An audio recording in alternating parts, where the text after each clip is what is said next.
ശിവന് ധാര കഴിക്കുന്നതെങ്ങനെ? ശിവലിംഗത്തിന് മാത്രമേ ധാര പതിവുള്ളൂ.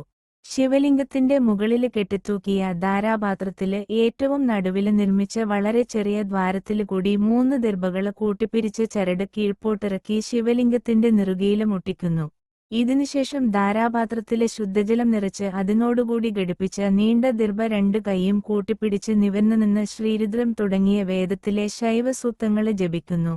മന്ത്രശക്തി ഉൾക്കൊള്ളുന്ന മുഴുവന് ജലവും ശിവലിംഗത്തില് വീണുകഴിയുന്നതുവരെ സൂക്തം ജപിച്ച് തീർക്കുകയാണ് പതിവ്.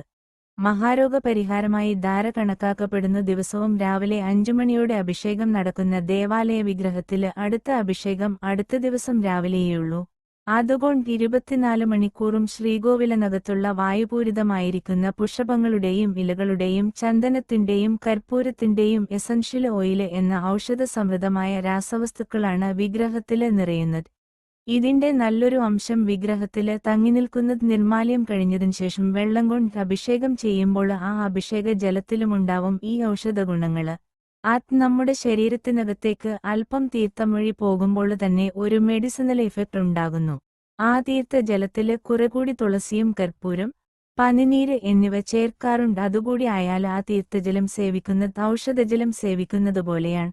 അന്താരാഷ്ട്രതലത്തില് തന്നെ പല പഠനങ്ങളും തീർത്ഥജലത്തില് നടത്തി അതിലെ ഔഷധഗുണം ശരിവച്ചിട്ടുണ്ട്.